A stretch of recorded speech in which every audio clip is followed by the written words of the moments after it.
hello, hello. Welcome, welcome, welcome. Come in, come in, come in. This is Tamika's Den. I am Tamika. Get on in here, y'all. Get on in here. Kick off your shoes and relax your feet. You are now in the den. So, guys, this is my Power Book 3, Raising Kanan, Season 3, Episode 2 review, okay? Flip mode. Child, listen, Marvin is the MVP once again this week. He came through in the clutch, okay, taking out Sal, dressing up like the freaking mailman, okay? He coming to make a delivery, but it sure as hell ain't mail. He came through with Juke. He came through and spoke to his sister how he was supposed to. He was trying to chill with Daggone Lulu, who, by the way, was doing the exact opposite of Daggone Marvin, okay? Lulu was still on his F-Rock, okay? F-Rock every day, all day, 7 days a week, 24 hours a day, 365 days a week. I don't want nothing to do with her. If she got anything to do with this, then it's a hell to the no, okay? It's a no from me, dog. I said, well, damn, Lou. In the meantime, Kanan over here trying to start off his little business venture, okay? He said, I got a way to make some money in these streets, and he's still telling Rock he don't want nothing from her behind either. Juke trying to find her way, okay? And child, Ronnie is crazy as hell, okay? Get Ronnie up out of here, okay? He has showed us that he is still stuck back in time, okay? All the way back. He ain't trying to do nothing current, okay? He don't want the current clothes. He don't want the current food. He don't want to go to none of the damn clubs. You better not touch him, because, boy, did y'all see how he went off on them chicks? You better not look at him. You better not say nothing to him. He is not trying to hear it, and I said, oh, hell no, get him up out of here, okay? Obviously, damn Rock baby mama is scared for her life, okay? She begging and pleading with him to get this crazy man out of my damn house. He's sitting around looking at black screen TVs. But no, is Unique paying her any mind? He's not, because he's busy over here rocking the daggone boots with Rock, okay? Feeding her butter pecan ice cream. And I ain't mad at that, Unique. Come on and send me some. But, you know, we ain't got time for that right now. At least put in a hotel, put him in a hotel. Do something, child. He is over here with Daggone Rock talking about it's been 2 weeks, and they like, I want to sex you up, okay? We've been getting it on and popping. Stefano said, listen, I'm going to need a favor, okay? Y'all going to have to go ahead and take out Sal. Child, let's go ahead and get into this episode. Break it on down. Take it from the top. You know how we do. So, y'all, we start out this freaking episode, and Lulu in here getting twisted, all right? If there's one thing Lulu gonna do, it's gonna be drinking. I said, all right now, Lulu, so you just been drinking nonstop for 2 weeks straight. He over here, you know, chilling in the daggone club and just as drunk as a freaking skunk or whatever the case may be. And I said, no, baby, you know, you got to chill like EPMD. In the meantime, you know, Unique, like I said, is over here feeding Rock this ice cream. And it was so hilarious to me when she was telling him, you know, well, right now we've been able to kind of get away with this because Kanan ain't been here. But if he be here, you know, it'd be a different story. And he's like, well, what's going on with Kanan? You know, he ain't talking to me right now. And he was like, you know, am I going to have to go ahead and take off my belt, all right, and whip this little boy ass, okay?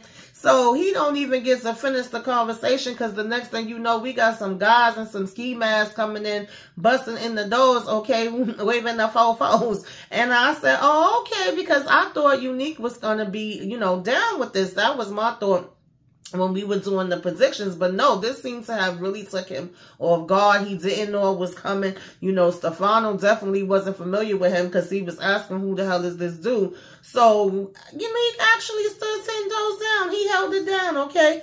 But, you know, they go ahead and they grab a Rock. So, at the meantime, over at the club, Marvin looked like he's just really trying to be there to watch them Lulu and make sure he don't do nothing crazy. He don't even look like he want to be there. And he's peeping these two guys in the corner that keep on, like, kind of, you know, looking their way.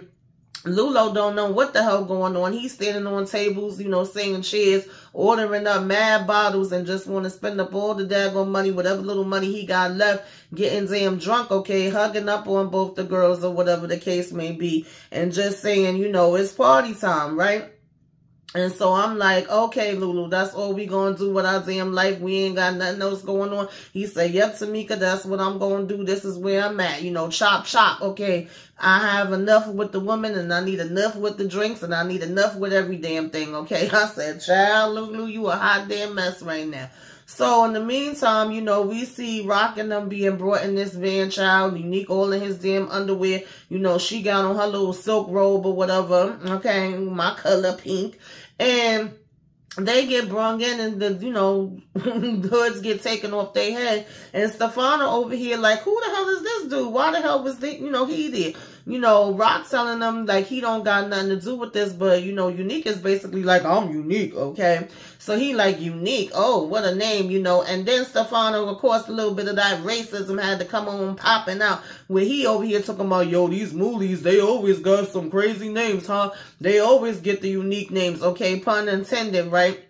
He's like, we always got the plain names and they always want to, you know, basically, you know, give us all these other type of names or whatever, right? And he was asking Unique like, well, what would you call me? And Unique was like, you want me to be your damn daddy now and name you? That was hilarious to me, right? He actually told him he would call, oh, I got a name for you when they was trying to pull him away, and said that it would be Little Linguini. That was freaking hilarious, right? But he was like, we get Chin, we get Scarface and all that bullshit, you know, Joe Bananas and all of that. And he was like, you know, they call me the big fish, right? And of course, we always seeing him in the damn fish store trying to get people to buy damn fish. So that makes sense. And he was like, you know, y'all get Fat Cat, King of Pop. I said, listen, don't be bringing Michael into this, okay? Put some respect on his name. But you know, he was asking Unique if he had a good nickname or whatever. And I liked how Unique was just standing his ground. He wasn't scared. He wasn't shook. Even if he wasn't basically, you know, trying to show it or whatever the case may be. And so once he took him out, Rock is like, yo, what the hell is all of this? Get to the point. Why the hell you done pulled me up out of my damn bed? And he basically let her know like, yo, you know, of course we got a protocol that we have to follow, right? We got big bosses. We got procedures we supposed to take. And all of that kind of stuff when it comes to offering somebody, right? And so I need you to step up and I need you to take out Sal. And, you know, Rock is basically like, number one, I'm not even in the damn game no more. I quit. Okay, I guess you haven't heard, but now I'm giving you the damn notice. And number two, you know, I don't got no beef with Sal. Me and him could actually sit down and have a conversation and be able to squash everything. And he like, yeah, nah, that's not what I want you to do. So Lulu over here looked like he about ready to have sex in the damn club. I said, get a damn room, Lulu.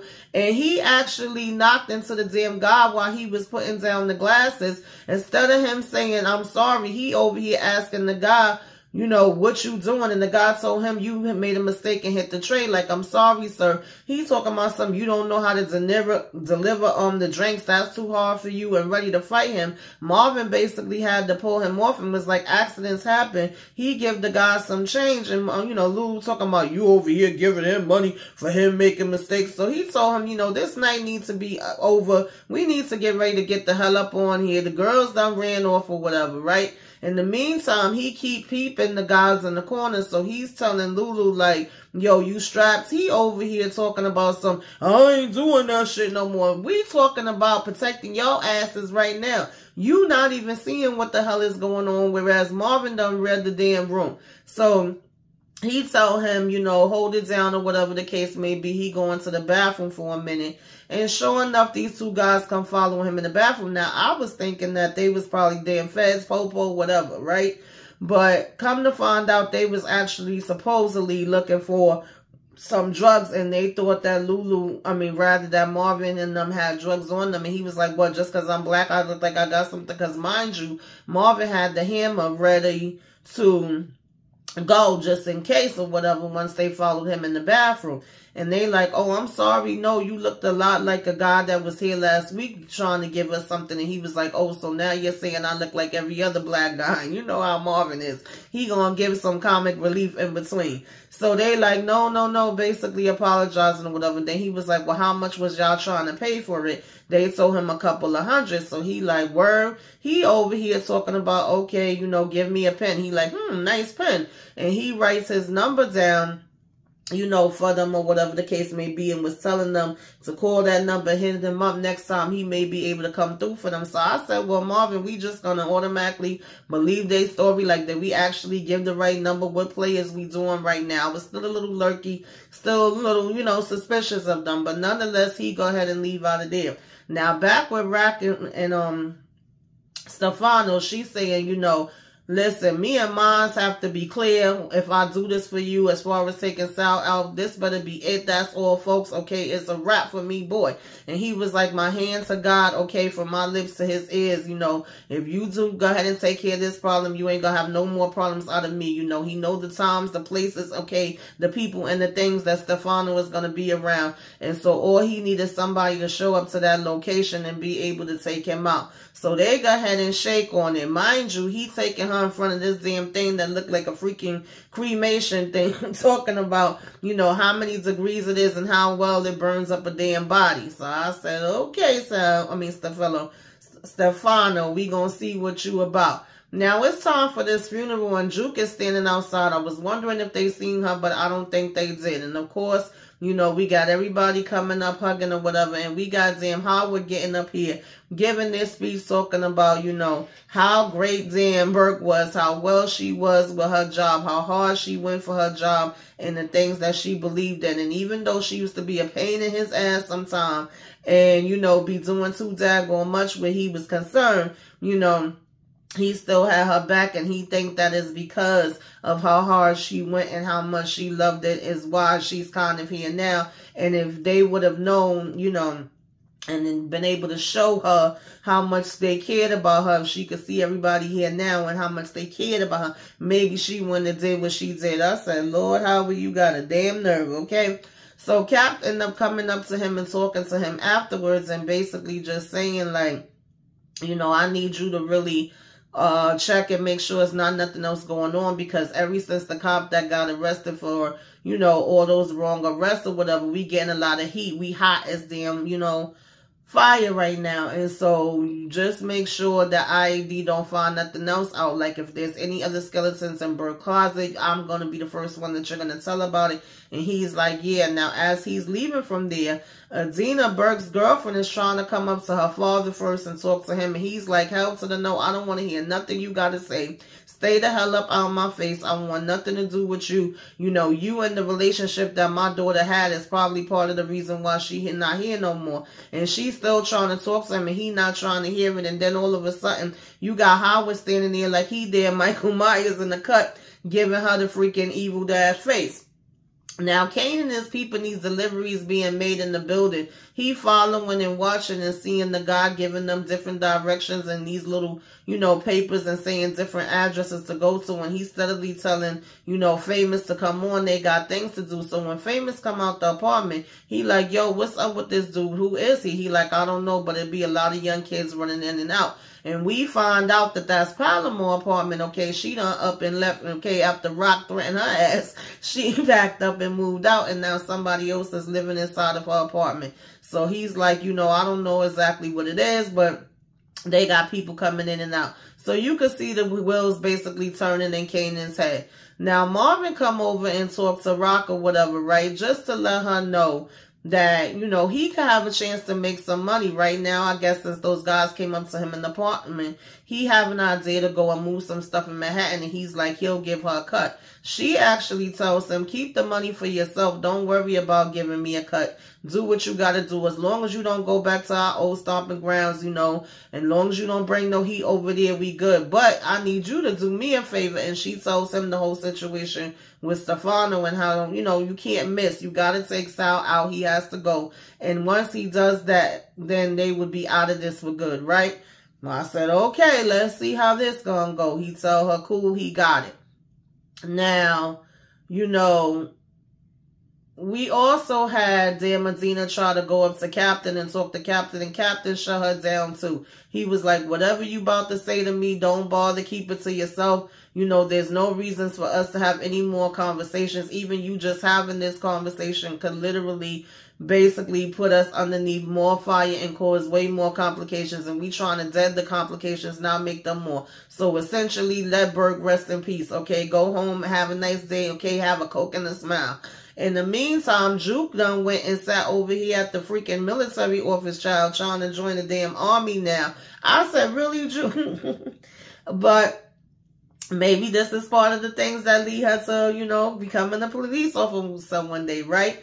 And so he's telling her the different tests and things that she have to do to get it accomplished. And she was like, y'all be putting up, you know, flyers, hanging out flowers, coming to my school all the time, trying to get people to enlist. And now when I actually come in here, y'all over here making people jump through damn hoops, fill out all these forms and do all these different tests just in order to be, you know, put in. She was like, what is that with the flat feet, you know, test on the flat feet? Like, I'm good on that or whatever. That part had me laughing. So he gives her the forms to fill out. Now, at this point, Kanan and them is basically peeping homeboy. They now seeing him setting up all these deliveries outside, and he telling them we pick up and we deliver in all 5 boroughs. You know, they ask how much he's paying. He say 60 for 8 hours. We pay straight cash. You know, Kanan is like how many jobs he do a day. Slow day, 10, 15, crazy day, it could be 70. You know, maybe it could even be 20 more sometimes. So he's asking them, do they want to work?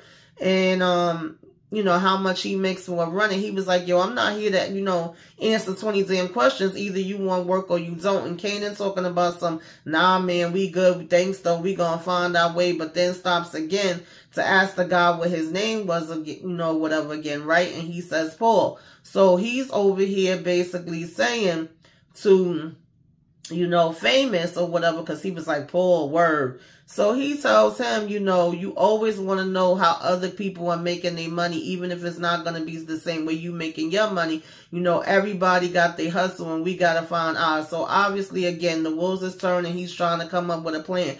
To me, I'm saying y'all two broke behinds, like literally on the verge, 1 foot out the damn door, eviction, no food in the house or whatever. I'm thinking that you would take that $60 in the meantime, right? And maybe even hustle your own stuff on the side as you're doing those deliveries. But no, he has a whole nother plan in mind.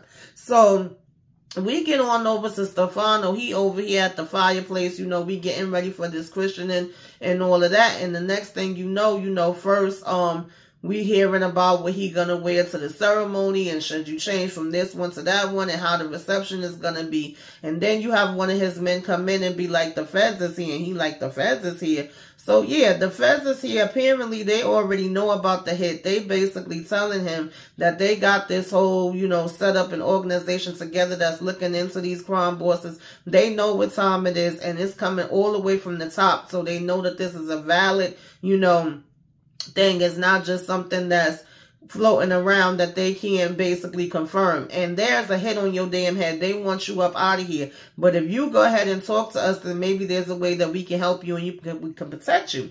And he over here talking about some, oh, the people at the bowling alley and the people that work for me, ha ha ha ha. You know, they're the ones that's going to take me out. And they're telling him, like, stop playing games with us. We ain't talking about no little roundaway people. We talking about people from the top. Like, you got 1 second, okay, or 1 minute, 60 seconds to go ahead and tell us what we need to do, you know, or, you know, the information that we need, or we gonna have to go ahead and get the hell on up out of here. And he was like, oh, well, I guess you could go, okay? Don't let the doorknob hit you when the good Lord split you.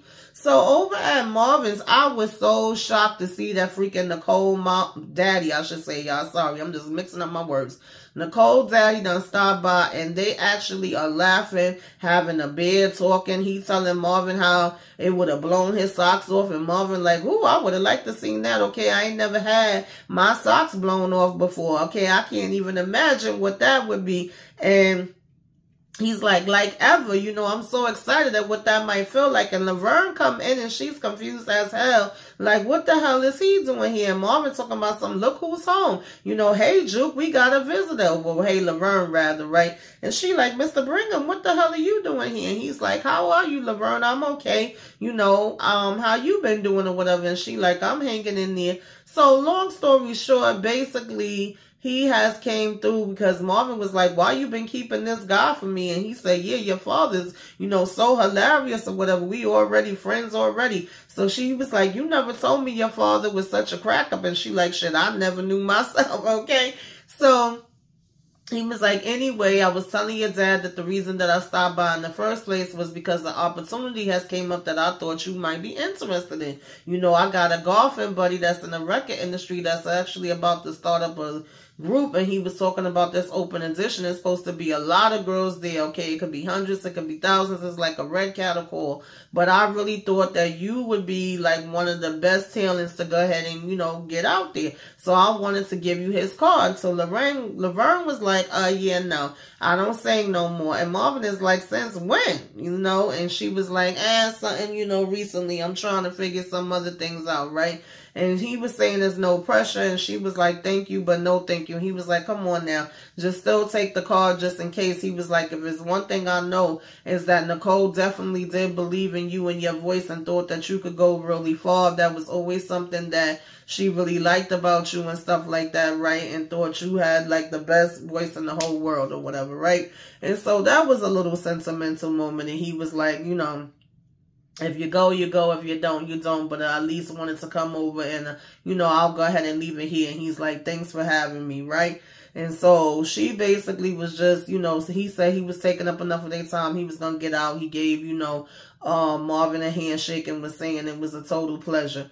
So he leaving. Marvin is trying to figure out, like, what's going on? Why you don't want to sing no more? Since when you gave that up, you ain't been telling me nothing about it. And it's like, it's still something fairly new and I'm not too sure what I want to do or whatever. And, you know, he was holding up the card like, why wouldn't you give this a shot? Like, this is definitely something that's for you. You've been singing since you came out of your mom's. And she just was like, she's moving on.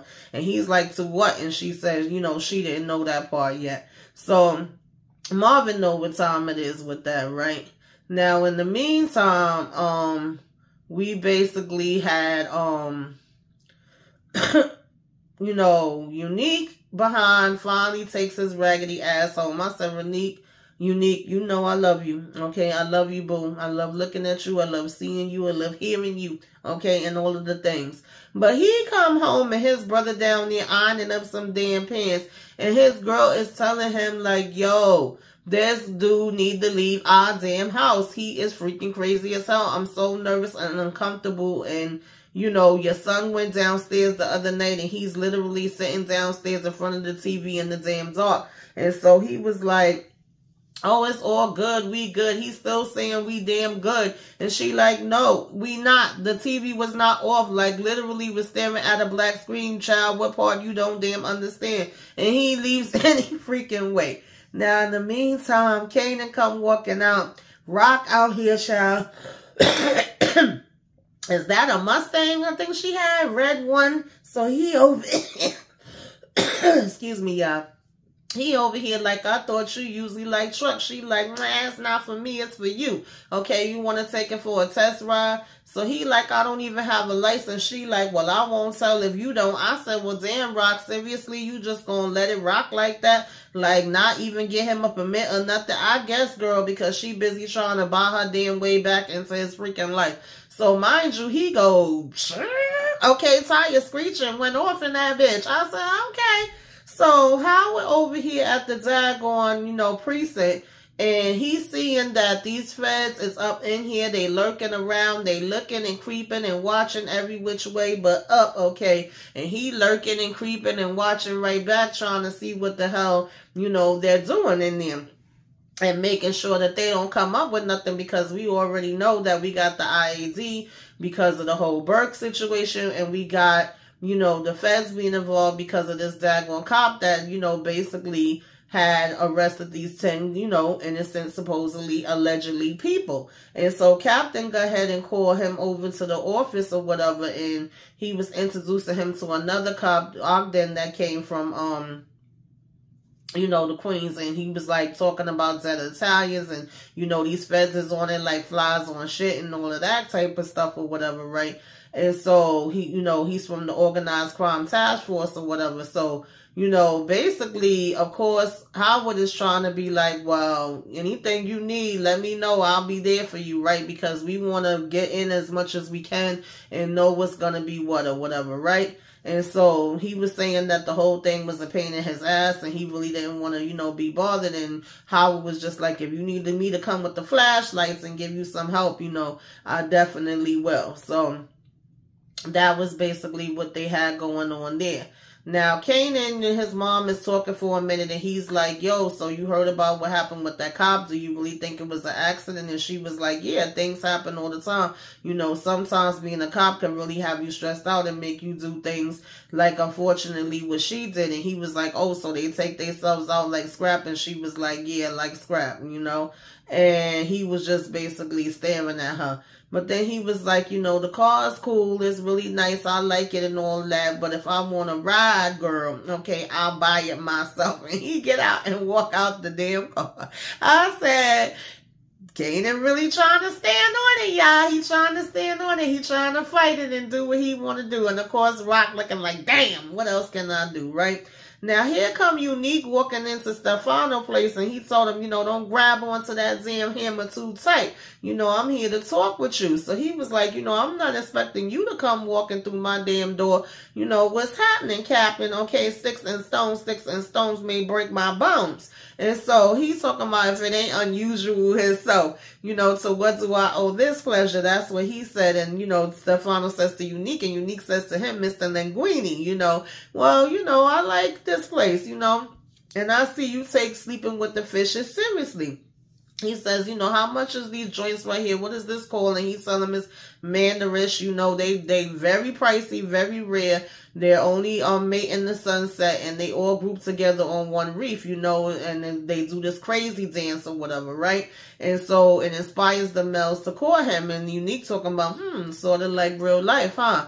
So, of course, they go for the biggest and the strongest male. So he said, you know, I wouldn't have a chance on this reef. I said, I'm glad you know that, little Stefano, okay?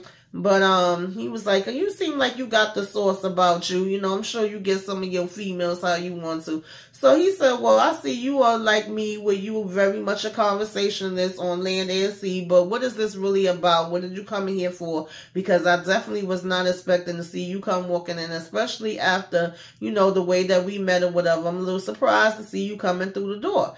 And business is business, according to Unique. You know, I ain't about making friends. It's about making money. So he like, all right, you know, a man after my own heart. You speaking my language. So he says, you know, I can respect anyone that can let bygones be bygones. And yeah, we need to take this conversation out to the back, honey, because, you know, sometimes they be having some bugs up in here, okay? So we go to the backyard or whatever, and basically, you know, Unique want to know about setting up his own business, right? He want to, you know, he's eager to get back to work. And he's like, well, do Rock know that you're here and that you're trying to, you know, get back into work? And he's saying he think he could tap in with him with the heroin or whatever. And he's basically like, yeah, nah, she says she was done. She says she's out. And he was like, do you believe that? And he was like, it's not really about what I believe. It's not what you believe, because Stefano said, yeah, she told me that too. He was like, it's about whether she believes it or not, okay? But Stefano says, look, that could be cute and everything. I hear where you coming from. I like what you're saying. But at the end of the day, when it comes to a business like mine, I'm not the final call. There's other people you will have to meet. There's other people you will have to talk to. You know, I appreciate your moxie and how you came in here with humility, okay? Working with grace and wanting to do the business together of all of the things, okay? But it's basically a faucet, right? And it's not maintained alone. So basically, he would have to talk with his partners. And Unique was like, okay, point me in the direction that I need to go, okay? And I will go there. I will follow it like the yellow brick road. Now, in the meantime, Howard creeping by, watching Kanan outside. Of course, he don't like what he see. Then we have this little Stefano moment with his wife, where she like, why the hell are you sitting over here like this? He reminiscing, seeing his life flash before his eyes. She's asking him what the feds said, and of course he don't want to tell her what they said, but he know what time it is. You know, he reminiscing with the kids and how they was on the bike, and just basically telling her that he cannot, you know, just say how much he appreciates and is thankful for the day that he met her, because she's basically been the best thing since cooked rice, okay, since sliced bread. She is the be-all to the end-all, you know, his one and only true love of them all, okay? So they go ahead and kiss and make up, right? Now, moving on from that, you know, Marvin was over here ringing everybody in the damn building's freaking bells, child, trying to get in. And lady said, you trying to wake up my damn baby? So he get upstairs, he banging at the door. I'm like, who apartment is this? Because I forgot Lulu had to move after what happened to his damn house that time. Child, he over here cracking the damn door, looking through like what? And when Marvin said, like, I need you, you ain't got to do nothing, you just got to be a lookout. He talking about what got to do with Rock. Is it for Rock? Slam. I said, damn. Like, really, Lulu? Slam. Dum, dum, dum, dum, dum, dum, dum, dum, slam. I said, damn, not you slamming the door in your brother's face. Marvin, you should have told him it was for you. But anyway, shall we get on over here to Juliana, Mr. Puffy Poodle Head bitch, okay? That's where she in charge all of a sudden now. And Rock told him that ain't gonna happen, partner, because the homeboy, the little fake bodyguard, thought he was about to do a pat down on her. She said, no, we don't play that, okay? We don't play that. So they told her to go ahead and let them through. And Ron just want to come over here and let them know I ain't in the business no more. I'm done finito, okay, kaput. I have, hung it up, all right? I am no longer a part of this world. I just want to go and live my life in peace. And basically, they was trying to tell her that she was full of shit, okay, that they did not believe that. And Juliana gonna come out her raggedy head, okay, and say, well, how we know you just not gonna get another supplier? And Rock said, bitch, if I was getting another supplier, I would have just said that. I said, yeah, because who the hell are you, Juliana? And why would we care if you gonna find out that is another supplier? Okay, we ain't scared. So, anyway, Rock was like, our business together is done. Okay, we are not doing anything anymore.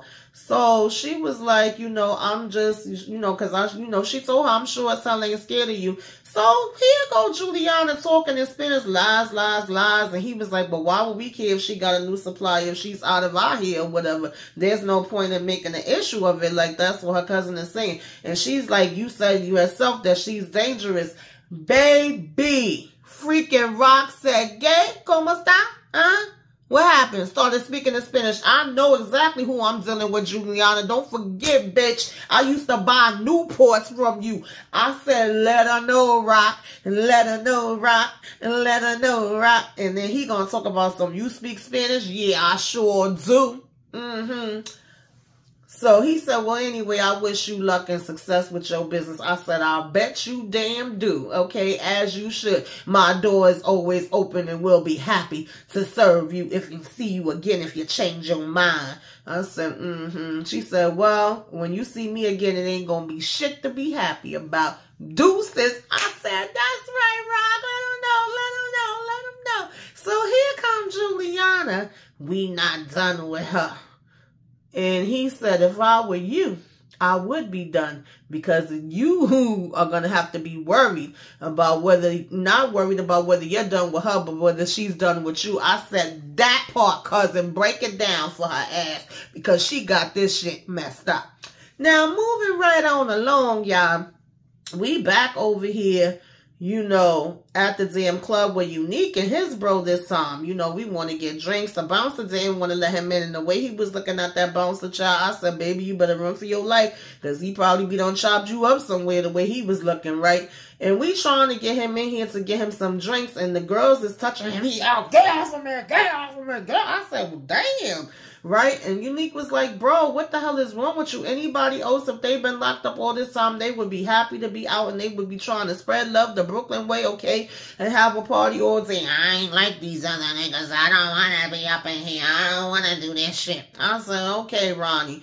So we see Marvin, he climbing over this fence and he trying to make his way with this damn dog that's down there. He get the dog out the way and he go busting out with the mail truck. So we see where the whole mail thing is going to come into play or whatever, right? Meanwhile, I'm nervous as hell for him and biting my nails and cursing damn Lulu out like, why the hell you didn't go with your freaking brother, Lou? So, now Kanan, we find out what his idea is. He goes to homeboy and he's like, yo, it's a way for us to make money or whatever, and he'll give him a percentage of it. The guys go ahead and drop off the packages. It ain't no risk for you or whatever, and they'll probably even make, if not double, triple or whatever. So he was saying they would have to negotiate the bonus numbers, and Kanan is like, okay, cool. So he's talking to, he's telling him that's fine. So he gonna talk about, well, let me go ahead and think about it. Kanan said, okay, don't think too long, because you ain't the only one out here doing deliveries. That wasn't the way I thought he was going to play it, but I see you, Kanan. I see you.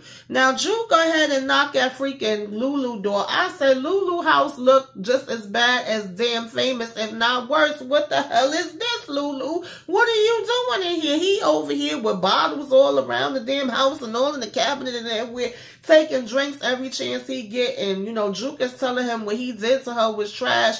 And he was like, you know what? You right. I done messed up. But before we even get to that, let me apologize and say condolences about your mama and her death. You know, regardless of what, she was good peoples and stuff like that, right? And he was like, things happen in life sometime. We all go down, you know, whatever different roads. And not only is he sorry and know that he messed up when it came to Juke, but he messed up to a whole lot of things, and he wish he could take them back and change them and do them over. But sometimes in life, you just don't get that. And she seemed to understand where he was coming from and accept his apology. It did seem sincere, and this is probably the only part of the damn, you know, episode that was pertaining to Lulu that I actually liked. And I'm just still waiting patiently for him and Rock to have their one-to-one so he could keep telling people over and over and over, especially his damn brother, does it have to do with Rock? Does it have to do with Rock? So anyway, she actually starts saying, you know, she's sorry about what happened to his girl. She didn't deserve that. And she tells him all about this group and the fact that she don't know whether she want to perform or not. But if she do, she really thought that she, you know, could use his help. Is this audition coming up? And he was like, no, you're gonna do it. What are you talking about? You got this. You got it in the bag. You know you're going to win it. That's what you do. You saying you doing it and you're going to win it. And I love that he was there cheering her on as an uncle, you know what I'm saying, shit. He was like, ain't no question, you gonna run the table and you running all them little bitches. I said, okay, that was cute. I like that part. But Lulu, I'm gonna need you to get it together, right? So they said, you know, they was gonna go ahead and work on, you know, that and get it together for her. So now, moving on from that, child, we basically see Kanan still walking past the guy like, all right, you still bullshitting or whatever. Time is ticking, okay? Tick tock, tick tock. We see Rock stepping out to go ahead and get her daggone hair done up. Now, Marvin over here going to the church. We see in the christening taking place. And I'm like, Lord Jesus, please, Lord Jesus, please, Lord Jesus, please. Okay, let him be okay. Let him do this and let him not get shot. Let him not get caught. I'm scared as hell for Marvin. He got my man D-Mo with him, okay? Like I said, love their freaking chemistry. Love seeing them together. This going to be, I guess, his ride or die now. They going to be hanging and I'm here for it, okay? The perfect duo that we didn't know we needed. And he go ahead and drop him by the damn church, and Marvin just walking past. You know, first you see these guys basically looking at him a little funny, like what the mailman doing walking past the church, but they don't say nothing. They don't do nothing. He's standing there actually for a minute while they are slowly coming out. And at first he can't really take the shot because Sal is still holding this daggone baby in his arms, right? He holding the baby as he coming down the stairs. He holding the baby at the top of the stairs. He over here lifting the baby up like the damn Lion King and all of that, right? And so I keep saying, well, no, Marvin, don't do it because we don't want the baby to get hit by accident, do we? And we kind of have not really a big crowd. It was maybe 10 people or whatever. Small little crowd around him. And we have all these guys where it's only just one of you. So definitely, I'm like, okay, shook for Marv. Mind you, Marv got a damn lollipop in his freaking mouth, child. One thing he gonna do is make sure he got some kind of snack candy or something. So the minute he put that damn freaking baby down, child, said you should have held on to that baby a little bit longer, Sal. Here go Marvin. Pop, pop, pop, pop, pop, pop, pop, pop. Okay. And he go running up the damn stairs into the church. I said, oh no. Okay. He called a couple of them. He go running up the stairs. They go running after him. He run out the back, jump in that daggone milk truck. Go, go, go. And I'm like, go, go, go, go. Get him out of there. Get him out of there. Okay. Marvin did it though, baby. He did what he needed to do. Okay. Child. I was scared for a minute. So, you know, and then we basically see Rock with her hair finished, honey. Okay, she got that hair done. And does this mean that Rock ain't done? Probably so, because we know Rock wasn't going to be done any damn way, okay? Rock is back on the block. And then we just see Sal and them or spread out on the damn floor and them pulling his, you know, wife away or whatever, right? And we hear grown Kanan say, we die how we live, bitch, alone as hell. That's how we going out, baby. You go the way you came. Let me stop. That was the episode, y'all. What did y'all think about this? Put it in the comments. What did you like? What didn't you like? All that good stuff. Anything I left out, let's discuss it down there, okay? Make sure that you like, comment, share, subscribe if you so inclined. Y'all know that I'm doing the subscribe-a-thon, putting out content every single day, all day. Not all day, y'all. But every single day I'm putting something out. Please subscribe if you are not already subscribed. Check in the den, okay? Give me a wave. Let me know you came by. Put some flames up in the sky. Till next time, y'all. Toodaloo.